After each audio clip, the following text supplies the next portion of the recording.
ये कहानी है दो आत्माओं की जो हर जन्म में मिलती हैं, पर कभी पूरी नहीं हो पाती। कभी समय उन्हें अलग कर देता है, कभी लोग, और कभी उनके अपने ही अधूरे कर्म। हर जन्म में वो एक दूसरे के पास आते हैं, थोड़े और करीब, पर फिर भी इतने दूर जैसे किस्मत उनके साथ कोई खेल खेल रही हो। ये कहानी सिर्फ एक लव स्टोरी नहीं है, ये कहानी है एक अधूरे रिश्तों की, दूसरा पुनर्जन्म के बंधन की, तीसरा और उस प्यार की जो सिर्फ पाने के लिए नहीं बल्कि छोड़ देने के लिए होता है। कभी कभी हम किसी से इतना प्यार करते हैं कि हम उसे पाना चाहते हैं, पर कभी कभी सच्चा प्यार वो होता है जहां हमें उससे आज़ाद करना पड़ता है। ये कहानी तुम्हें ये समझाएगी कि हर रिश्ता सिर्फ इस जन्म का नहीं होता। कुछ लोग हमारी जिंदगी में किसी वजह से बार बार आते हैं और हर बार एक ही गलती रिपीट होती है जब तक हम उसे समझकर बदल ना दें। तो चलिए स्टोरी स्टार्ट करते हैं। रात के ठीक 2:17 बज रहे थे। मुंबई कभी पूरी तरह सोती नहीं, पर फिर भी कुछ पल ऐसे होते हैं जब शहर की आवाज़ धीमी पड़ जाती है, जैसे दुनिया ने थोड़ी देर के लिए सांस रोक ली हो। आज वैसी ही रात थी। आरव अपने 10th फ्लोर के छोटे से फ्लैट के बैल्कनी में खड़ा था। नीचे सड़क पर स्ट्रीट लाइट की पीली रोशनी बारिश के पानी में टूटकर चमक रही थी। हल्की सी ठंडी हवा चल रही थी, लेकिन उस हवा में भी एक अजीब सी बेचैनी घुली हुई थी। उसने अपनी आंखें बंद कीं, पर जैसे ही आंखें बंद होतीं वही चेहरा सामने आ जाता। वही लड़की, सफ़ेद साड़ी, गहरी आंखें, और वो एक ही लाइन, तुम फिर आ गए। आरव ने आंखें झट से खोल दीं। ये हो क्या रहा है मेरे साथ? उसने धीरे से खुद से कहा। ये कोई 1 या 2 दिन की बात नहीं थी। पिछले 6 महीने से हर दूसरी रात वही सपना, बिल्कुल सेम, जैसे कोई लूप हो जिसमें वो फंस गया हो। उस रात का सपना हमेशा एक ही जगह से शुरू होता था। अंधेरा, फिर धीरे धीरे एक रोशनी जलती थी जैसे किसी ने दिए जलाए हों, और फिर सामने आती थी वो जगह, एक पुरानी हवेली। दीवारें पुरानी, थोड़ी सी टेढ़ी मेढ़ी, जैसे समय ने उन्हें थका दिया हो। हर कोने में दिए जल रहे होते, लेकिन उनकी लौ अजीब सी होती, सीधी नहीं, हिलती हुई, जैसे हवा नहीं, कोई और चीज़ उन्हें छू रही हो। आरव हमेशा वहीं खड़ा होता, दरवाजे के पास, और उसका दिल हर बार पहली बार जैसा धड़कता। फिर धीरे धीरे वो आती, पैरों में पायल की हल्की सी आवाज़, चन चन। और जैसे ही वो रोशनी में आती, वो लड़की, सफ़ेद साड़ी में, बाल खुले हुए, चेहरा इतना शांत पर आंखों में इतना दर्द कि आरव को लगता जैसे वो दर्द उसका खुद का हो। वो सीधा उसकी तरफ देखती, और फिर, तुम फिर आ गए। आरव एक सॉफ्टवेयर इंजीनियर था, लॉजिकल, प्रैक्टिकल। वो उन लोगों में नहीं था जो बिना वजह पैरानॉर्मल या रीइंकारनेशन जैसी बातों पर बिलीव कर ले। पर ये अलग था, क्योंकि ये सिर्फ सपना नहीं था, ये रिपीट हो रहा था। सेम जगह, सेम डायलॉग्स, सेम इमोशंस।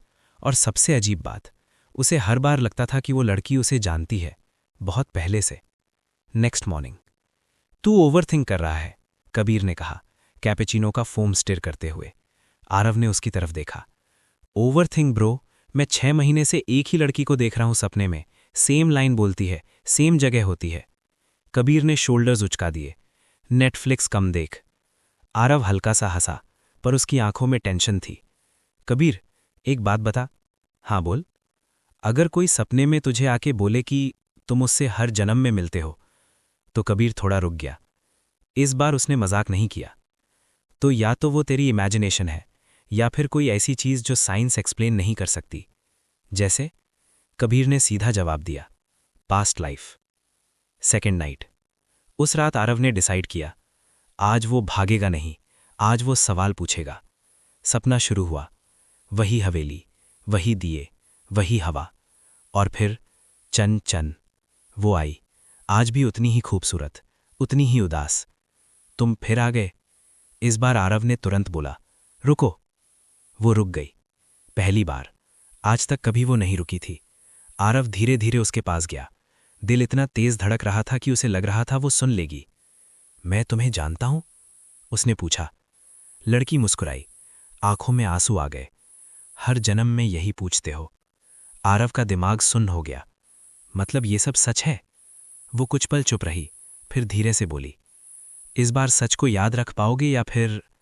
वो रुक गई, जैसे कुछ कहना चाह रही हो पर कह नहीं पा रही। आरव ने एक कदम और आगे बढ़ाया। इस बार क्या? वो उसके बिल्कुल पास आई। उसकी सांस ठंडी थी और उसने धीरे से कहा, इस जन्म में मेरा नाम मेहर है। नाम जो पहले भी सुना था, मेहर। आरव ने नाम रिपीट किया और उसी पल उसके दिमाग में एक फ्लैश हुआ, जैसे कोई पुरानी याद, कोई आवाज। मेहर, जैसे वो कभी उसे बुलाता था, बहुत पहले। पर कब, कैसे, कहां? तीसरी आवाज। तभी हवा अचानक तेज हो गई, दिए जोर जोर से हिलने लगे और पीछे से एक आवाज आई, ठंडी, सर्द और डरावनी। तुम दोनों फिर मिल गए। आरव ने धीरे से मुड़कर देखा और जो उसने देखा उसका खून जम गया। एक और औरत, काली साड़ी में, उसके बाल हवा में उड़ रहे थे, आंखें चमक रही थीं और उसकी मुस्कान इंसानी नहीं थी। मेहर का हाथ कांप गया। उसने आरव का हाथ पकड़ लिया, पहली बार, और उसकी आवाज में डर था। इस बार हमें जल्दी करनी होगी। आरव ने पूछा, कौन है ये? मेहर ने सर हिला दिया, अभी नहीं। काली साड़ी वाली औरत धीरे धीरे उनकी तरफ बढ़ने लगी। हर कदम के साथ दिए बुझ रहे थे, अंधेरा बढ़ रहा था। और उसने फिर कहा, कितनी बार तुम दोनों को अलग करना पड़ेगा? कर्स का हिंट। मेहर ने आरव की आंखों में देखा। सुनो, ध्यान से सुनो। इस बार अगर तुमने मुझे नहीं पहचाना, अगर तुमने मुझे फिर खो दिया, उसकी आवाज टूट गई, तो मैं हमेशा के लिए खत्म हो जाऊंगी। आरव चिल्लाया, नहीं। Reality shock. आरव झटके से उठ गया, सांस तेज, पसीना, दिल कंट्रोल के बाहर। पर इस बार कुछ अलग था। उसका हाथ बंद था, जैसे कुछ पकड़ा हो। उसने धीरे से हाथ खोला और जो उसने देखा, उसकी दुनिया हिल गई। एक छोटा सा चांदी का पायल का टुकड़ा, बिल्कुल वही डिजाइन जो मेहर के पैर में था, सपने में। सबसे बड़ा सवाल, अगर ये सपना था तो ये चीज रियलिटी में कैसे आई? आरव बैल्कनी में गया। सुबह हो रही थी, सूरज निकल रहा था, पर उसके अंदर अंधेरा बढ़ रहा था। उसने धीरे से कहा, मेहर, तुम कौन हो? और दूर कहीं हवा में जैसे कोई हल्की सी आवाज गूंजी, ढूंढो मुझे। आगे क्या होगा? आरव रियल वर्ल्ड में मेहर को ढूंढने निकलेगा। पायल का मिस्ट्री डीपन होगा। काली साड़ी वाली औरत का पहला रियल वर्ल्ड साइन मिलेगा। पास्ट लाइफ का पहला ग्लिम्स रिवील होगा।